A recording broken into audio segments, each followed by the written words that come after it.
to, right? And when we change our thinking, the very first thing that happens is, because we change our thinking, we start telling ourselves different things. We start repeating different affirmations. And the more we do that, then the more they become, or the faster they become, our new beliefs. And so for today, we're just going to be really focusing on that very first part of change your thinking, change your life. Change your thinking starts with noticing your beliefs, choosing the beliefs you want to have, or the thoughts you want to have, and turning those thoughts into the beliefs. I've had a lot of opportunities, well, just in the last 4 weeks or so, to really think about, well, Tracy, what is it that you really believe? And kind of look in the mirror and go, a first cousin who is about the same age as I am, within a year of the same age as I am, his human life ended. And the week before that, his mother was returned into a rehab center as a result of complications from a very serious stroke. The week after that, his one and only sibling, his sister, was hospitalized with a very serious condition. And of course, not only did I have to think about, well, number one, what is it that I believe about death? Well, I believe in the immortality and the eternality and the continuity of the soul. So how do I apply that in this situation? What do I believe about health, wealth, wellness, and wholeness when my aunt is returned to the rehab center? Well, I believe that our bodies can heal themselves. I also believe that our bodies can reflect what it is that is our deepest desire. And I believe that the physical body deteriorates, but the soul never does and never changes. And, lots of things just in death and health and wholeness and compassion came up for me. And I got to say, okay, what do I believe? So in spite of all the things cousins were saying, or sisters, or, relatives, or caregivers, regardless of what they believe, I got to look at what is it that Tracy believes. And so that, I think, probably had influence over me choosing to talk today about as I believe and what that means. So, Ernest Holmes, in all the quotes most of the quotes I'll use today come from Ernest Holmes' book, This Thing Called Life. And sometimes when I talk with people who feel the textbook, the Science of Mind textbook, is hard to read or navigate, this is one of the 2 or 3 books that I highly recommend, because Ernest Holmes is very straightforward about the beliefs, and there are lots of nuggets. And so this particular quote, "The fate we believe in, we bring to pass," is like easy to go, oh, yeah, I get that. I believe that the world is a friendly place, and guess what? No matter what is happening, I find people who are friendly toward me. I believe the world is a mean and angry place, and guess what? That's what I experience. The fate we believe in is what we bring to pass. And so if you ever want to know what you really, really believe, take stock of your life. Take stock of what you're experiencing every day. Like, who are the kinds of people you're interacting with? If you are facing the same kind of challenge over and over and over again, then go back to what belief do you have about that? Now, I don't mean to imply that you can control all circumstances. You can't, because all conditions and circumstances reflect what lots of different people are believing, or what's believed by the society as a whole. So as an African American woman, can I control whether there is racism in the world or not? No. Can I control whether there is sexism in the world or not? No. But what I can control or influence, at least, is if I believe that my life is going to be horrible because racism exists in the world, then everything that happens to me, I'm going to see through that lens and I'm going to connect with the horribleness of it. It doesn't mean I have to deny that racism exists.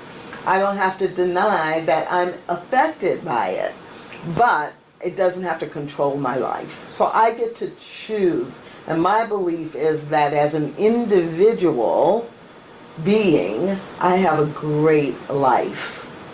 So that's pretty much what I experience, even when I may be in a situation where someone actually says to me something that I know is the effect of racism in our society. Because my choices are I can educate them, I can take it personally or not, I can remove myself from the situation so that I experience what I believe, that I have a great life. So don't confuse that just because something happens, everything that happens reflects your beliefs, but everything you choose in the situation reflects your beliefs. So the faith we believe in is what we bring to pass. Just look at your life, look at what's happening at work, in your family, at home, in your community, and it will really tell you what you believe. Now in the last month, I'll have to admit that I have noticed there are some things that have come to pass in my life that I kind of don't like. They make me a little uncomfortable. They don't really reflect my deeper knowing about what is true about life. And as a result of that, I get to begin to build a new belief. So that a year from now, or 5 years from now, maybe a week from now, I'll start to experience something different. So that's the other piece that I want to really make sure I mention. So when we know the faith we believe in is what we bring to pass, it doesn't mean it's a life sentence. It means that what's happening in my world today is just a reflection of what my thoughts were yesterday, or last year, or 10 years ago. And I can start a new thought in motion right now. When we furnish the law with an idea, it creates the form of that idea. One of the reasons that this was the quotation used in the reflection and meditation time is because on the one hand, it's a really simple idea. We furnish the law an idea, it creates the form of that idea. So you see the rose on the slide on your left. Well, if I want rose bushes in my garden, what I would do is I would go to the nursery, I would buy some seeds that the package says roses, and then I would plant them and nurture them and water them. Now, what my mother probably would have done is gone to someone's garden and snipped off, because she was really good at, we had rose bushes in our backyard, and she was a gardener in that sense, or at least she liked rose bushes and tomatoes. Because we had rose bushes and we had tomatoes. And but I wouldn't know how to start from somebody else's garden. So I would be going to the nursery and having them educate me. But what I know is if that packet of seeds says roses, that's what I would expect to come up. I would plant those roses and I would do whatever the folks at the nursery, the garden told me to do. I would call a couple of friends and have them tell me, okay, this is what you need to do this time of year, this is how you fertilize. And I would expect a few months down the line, when the weather is right and everything is falling into place, I would expect to see at least one rose. I would not be expecting to see a tulip. I would not be expecting to see a tomato, I would be expecting the rose because that's the seed I planted, right? Yes. So the idea of furnishing the law with an idea for a rose, it creates the form that that idea takes. Now the other image on the slide is the bonsai tree. So if I wanted a bonsai tree garden, I wouldn't be planting rose seeds. I would be figuring out what do I need to plant so that a bonsai tree comes up. And then I would learn to groom that bonsai tree as it comes up so that it would really look like a bonsai tree that I was proud of. About 5 minutes from my home, there is a store that specializes in bonsai trees. So true confession, I haven't done this, but true confession, if I were to decide I wanted a bonsai tree, I probably wouldn't be planting it from scratch. I would drive over to the bonsai tree store and buy one and carry it home and set it up and go, look at my wonderful bonsai tree. But still, my idea was a bonsai tree. And then I would see that take form.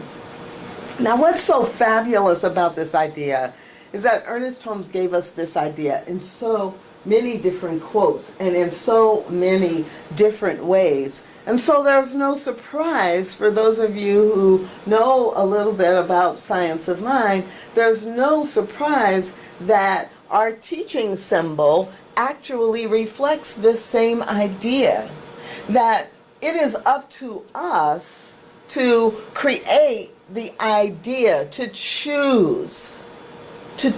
What is it that we want to experience in the world? What is it that we want to have in our lives? And sometimes that's a specific thing. Sometimes that is.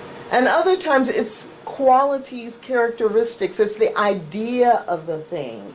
So when I think about my next car that I want, I'm not going to say I just want a new car or a different car. I'm going to be specific about either there's a specific make and model that I want, because I know that for sure, or more likely I'm going to say, I want my next car to be a small four-door sedan. I want it to be black. I want it to be safe. I want to feel classy when I'm driving it. I want to have this feeling or this experience in my next car. So that would be my idea. And then, like a seed, what we refer to as the law, this middle section, it's like planting that idea or that seed into the soil. And once I plant that rose seed, those seeds in the soil, do I go every day, dig it up, and then go, okay, just want to see you're still there, cover it back up, wait 3 days, dig it up, and go, oh, you're not any bigger. Okay, let me give you some more water. But no, I don't do that. Because I know while it's in the soil, it's being nurtured, it's growing, it's becoming itself. And so that soil is like the law when in the science of mind, that we go from the idea into this fertile territory where we don't really know what happens. We don't really know the how. But in the end, like one day I'm going to drive up here and I'm going to say, oh, come on out to the parking lot and look at my new car. And you're going to see that whatever make and model the form took, that I'm proud of it. And I'll probably say, don't I just look classy sitting in this car? Yeah. Right? Because I know that's something that I'm planting now. And so it comes out into physical form. And that's what this third here represents in our teaching symbol. But be very clear. Our teaching symbol has this visual circle around it because everything that's happening is actually happening within the circle of God. There's nothing that can happen outside of God. So when we furnish the law with an idea, it's up to Spirit to create that, nurture it, and turn it into a form. Our job is to be really clear about what we want. So that goes back to this, I'm changing my thinking, which means I'm changing my thoughts. I'm thinking the new thought over and over. I'm clarifying it. I'm defining it. I'm repeating it over and over so that that thought transforms into a belief. As I believe, so shall I receive. So it's really important for us to be aware of what our beliefs are.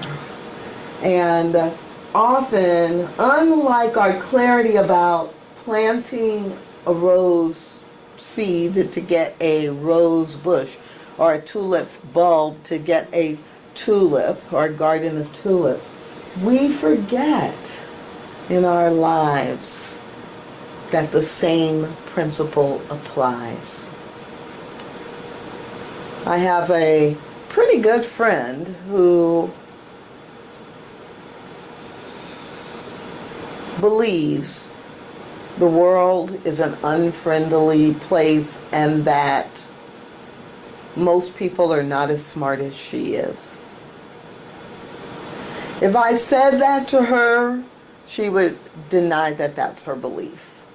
She would say, I don't believe that. I don't believe I'm smarter than everybody else. She would say, I don't believe that the world's an unfriendly or difficult place. I've done really well in my life. But the reason I say her beliefs include those two things is because I cannot think of any time that I have spent the day with her, the afternoon with her, or been to an event with her, where 98% of the conversation was judging other people, what they had on, their size, their shape, their age, their makeup. There was always something wrong with other people. At least those are the only things that she would notice or talk about. And if she wasn't judging other people in a negative way, she was complaining about what's not working in her life and asking me about what's not working in mine. Even if I'm talking about what's something that I'm excited about, then it's, well, you know, you have to be careful. That doesn't work because the statistics are blah, blah, blah, right? And I'm not using her as an example to criticize or judge her, because I had to come to grips a long time ago with that's who she chooses to be in the world. So I can be friends with her or not. So when I'm with her nowadays, because I know that that's how she navigates the world, it doesn't irritate me nearly as much as it did, a long time ago when I was trying to change her and get her to be more positive. It's like, okay, that's who she is. I choose, because of our friendship and other shared history, to continue to interact with her on a certain frequency. So that's who she is. But to me, when I listen to her now, it's like, oh, she's showing me what she believes. She's showing me what she believes.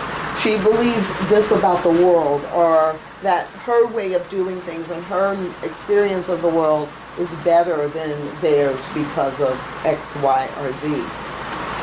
And as a result of that, a lot of times she's not happy and she doesn't feel fulfilled, but she's not willing to change her beliefs.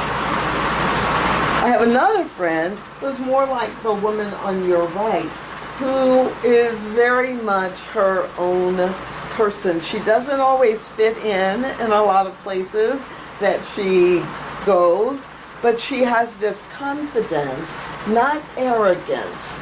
She has this confidence that her chosen profession and the things that she chooses to do as hobbies and interests, they're not quite mainstream. They're a little off, some people think she's a little weird, but she's happy.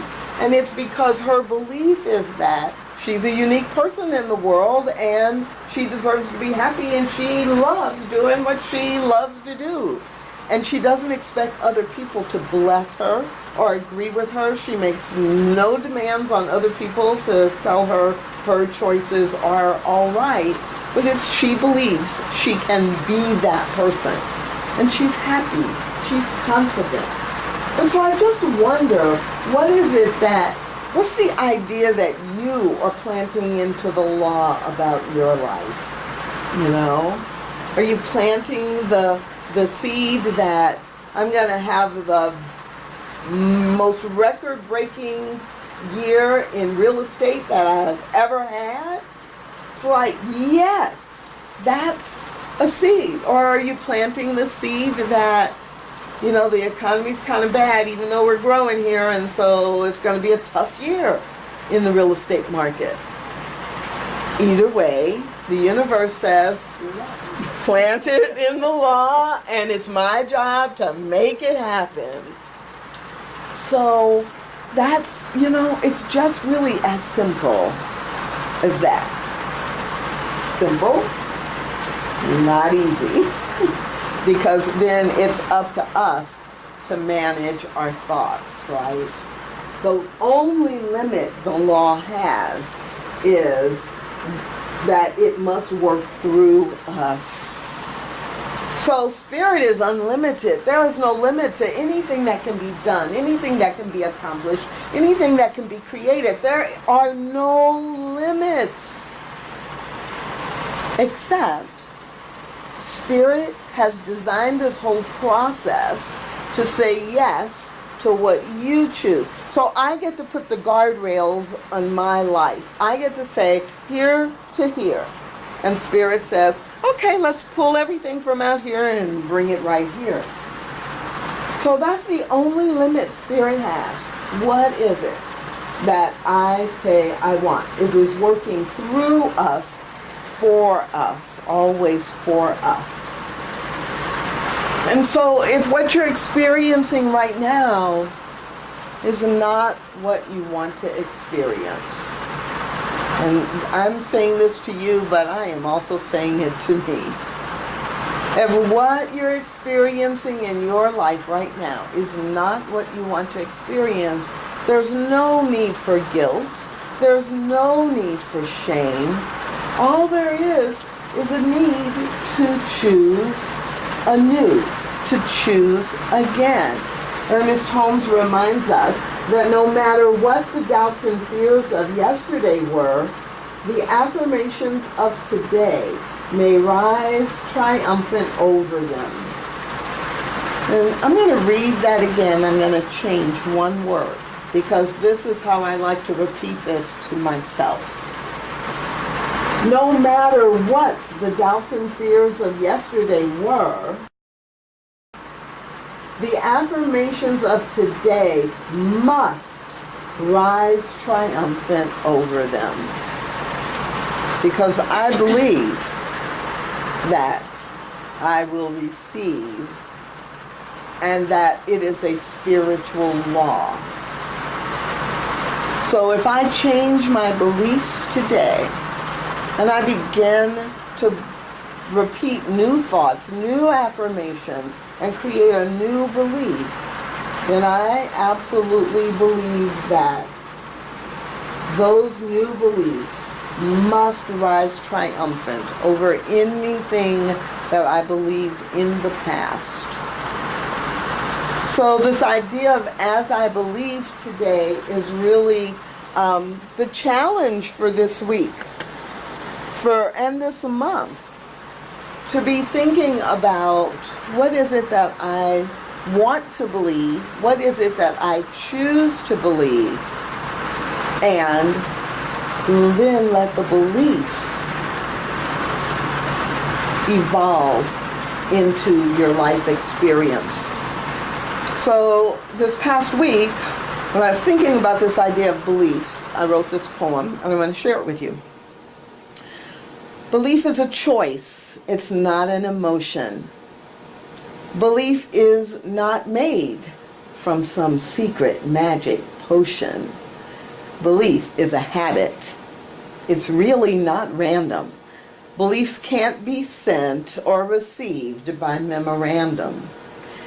A child's belief is absorbed or acquired, but every adult must choose what to retire. A child's belief shows what she has been taught. An adult's belief is carefully built, thought by thought. Like a house foundation is built brick by brick, or an effective website is built click by click. Like a masterpiece painting is built stroke by stroke. Like a beautiful song is built note by note. Belief is an inside job for a conscious mind. Beliefs can be changed whenever you find a desire for a different way of life or a desire to release unwanted strife. Old patterns can die, new choices await, simply because of the new beliefs you create. So change your beliefs, and with amazement you'll see your new life reflects who you now choose to be. Let us pray. I simply sink into the knowing that Spirit is the wholeness and the allness of life. Spirit is the center of every belief and every form of life. Center has that presence and that power of the divine, breathing and birthing life within all. At the same time, Spirit has no circumference. So there is no limit to the ideas, the thoughts, the activities, the forms of life that Spirit can take. Knowing that Spirit is my center, I am relaxing and knowing that my life is an emanation of the divine. And I know that that is true for everyone within the sound of my voice. In fact, I know it is the truth of all of life, all forms of life. And so in this very moment, we simply set the intention to choose beliefs that serve as the seeds planted into the soil of the law, growing into the blossoms that we desire. Moving through whatever conditions are put in front of us or that we are put into, we simply know and believe that life is good and all is well. So breathing into that, I'm so grateful. Grateful for the knowledge of the spiritual truth that allows life to unfold in so many different and so many perfect ways. And I just get out of the way. Release anything that is out of alignment with the divine and claim the truth of this word. And together we affirm this by saying, and so it is.